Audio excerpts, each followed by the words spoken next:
है आपके पास, जहाँ जहाँ से मार्च करते हुए आए हैं ना, वहाँ से आपके रियासती जबर का एक सबूत लेकर आए।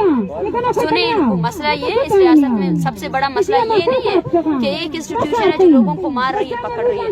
मसला ये है कि उस इंस्टीट्यूशन के सामने सबने सरेंडर किया हुआ है, सबने अपने हाथ ऊपर किए हुए। मीडिया भी उसी की सत्ती है, जज भी उसी का सत्ता है, जज भी उसी के लिफाफे से है, वजीर भी। पहले ये कहा गया था कि बलूचिस्तान में सरदारों की हुकूमत है, सरदारों ने जुल्म किया है ना, तो आप बताएं आपके इस्लामाबाद में कौन सा सरदार है? आपका आईजी सरदार था जिसने औरतों को मारा?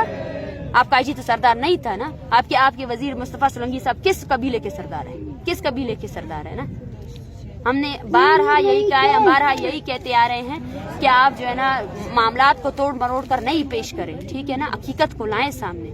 ये अगर आपने 70 साल से जब से ये मुल्क बना है ना, आपको ये लगा कि आप इस सिस्टम के थ्रू इस मुल्क को चला सकते हैं। बलोच जो है ना अपनी बका की जद्दोजहद कर रहा है। आपने हमें 3 दिन तक आपने हमें यहाँ कैद रखा ना। आप जाएं देखें बलूचिस्तान में आग लगी हुई है, पूरा बलूचिस्तान बंद है। शायद आप लोग मीडिया वालों को कुछ नहीं बताए, जाएं देखे तस्वीरें देखे, लोग अपने घरों से निकले हुए हैं। आपने लोगों को नहीं मारा है, आपने बलूचिस्तान को जो है ना इस्लामाबाद की औकात याद दिला दी है। आपने बलूचिस्तान को ये दिखा दिया है कि इस्लामाबाद में जो इमारतें बनी है जिनको आप रेड जोन कहते हैं, इधर उधर इधर इधर, ये जो माशाल्लाह से 80 साल तक सियासत करने वाले लोग हैं, मुस्तफा है, पता नहीं क्या से क्या लोग हैं ना, इनके जो नजरियात है ना वो भी बिकते हैं। इस शहर में सब कुछ बिकता है। इस शहर में की ये जो रंग और नुमाइश है ना, ये सिर्फ खोखली है।